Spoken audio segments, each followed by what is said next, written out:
চাঁদাবাজি, লুটপাট, অন্যায় সব আমরা দূর করব। কিন্তু আমরা নিজেরাই বিশৃঙ্খল। একটা হাটে যেমন হাজার হাজার মানুষ 10টা মানুষের পিছনেতে সোজা হয়ে যায়, এরকম জনমণ্ডলীকে দিয়ে কোনো সংগঠন হয় না, ঠিক কিনা? সুতরাং শৃঙ্খলা আগে মেনটেন করি।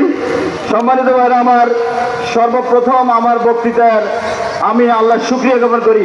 সবাই বলে আলহামদুলিল্লাহ। শুকরিয়া এই জন্যই যে আল্লাহ তাআলা স্বাধীনভাবে কোরআন এবং হাদিসের শুধু নয়, ইসলামী শ্রমনীতির কথাগুলো এবং আজকে 1 মে আন্তর্জাতিক শ্রমিক দিবস উপলক্ষে মুক্তভাবে এই মিঠাপুকুরের অঙ্গনে আমাদেরকে কথা বলার যে সুযোগ দিয়েছেন, সেই জন্য আল্লাহ শুকরিয়া জ্ঞাপন করি। আলহামদুলিল্লাহ। আজকে কথা হবে এখানে 8 কোটি শ্রমিকের ব্যাপারে। বাংলাদেশে পরিসংখ্যান ব্যুরো অনুযায়ী বাংলাদেশে শ্রমিকদের সংখ্যা হচ্ছে 8 কোটি। এই 8 কোটি শ্রমিক যদি আমরা সংগঠিত করতে পারি, আমি আরো শুকরিয়া জানাই যে মহান রব্বুল আলামিন আমাদেরকে ইসলামী আন্দোলন বাংলাদেশকে এই 8 কোটি শ্রমিকদেরকে অর্গানাইজ করার জন্য সুদীর্ঘ সময় থেকে টেকনাফ থেকে তেঁতুলিয়া পর্যন্ত শ্রমিক সংগঠন এখন বাংলাদেশের একক বৃহত্তর শ্রমিক সংগঠনে পরিণত হয়েছে। সেই জন্য আল্লাহ শুকরিয়া জ্ঞাপন করি। আলহামদুলিল্লাহ। সম্মানিত ভাইরা আমার, এই 71 সালে যারা জীবন দিয়েছেন, শহীদ হয়েছেন, জুলাই বিপ্লবে যারা জীবন দিয়েছেন, শহীদ হয়েছেন, যাদের রক্তে গড়া এই দেশ, তাদের আমরা রুহের মাগফিরাত কামনা করি। আসুন প্রাণ খুলে দোয়া করি, আল্লাহ যেন এদেরকে শাহাদাতের যথার্থ মর্যাদা দান করে, বলেন আল্লাহুম্মা আমিন। আজকের এই প্রোগ্রামে যারা উপস্থিত হয়েছেন, সম্মানিত সভাপতি, সেক্রেটারি, অন্যান্য অতিথিবৃন্দ, প্রধান অতিথি, বিশেষ অতিথি, সাংবাদিক বন্ধুগণ, প্রশাসনের ব্যক্তিবর্গ এবং আইন শৃঙ্খলা নিয়োজিত ব্যক্তিবর্গ, সকলকে ধন্যবাদ, মোবারকবাদ জানাই।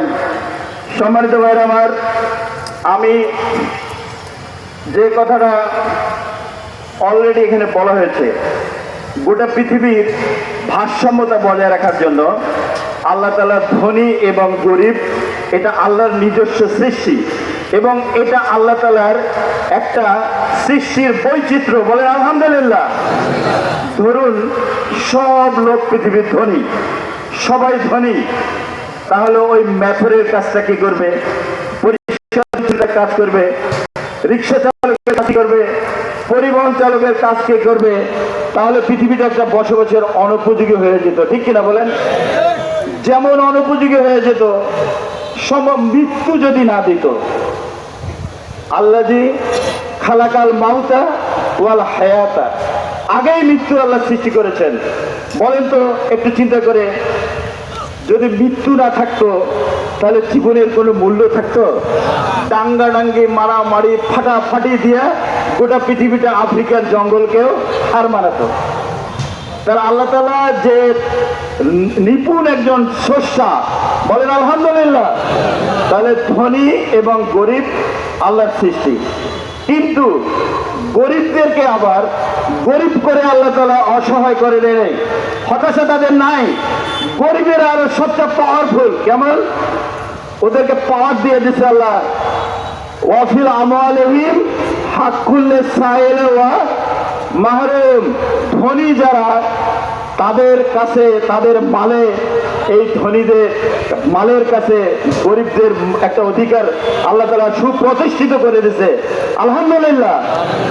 তাহলে ধনীদের মালে আল্লাহর যে একটা অধিকার আছে, এটা কার সৃষ্টি? এটা বলেন, এটা আল্লাহর সৃষ্টি।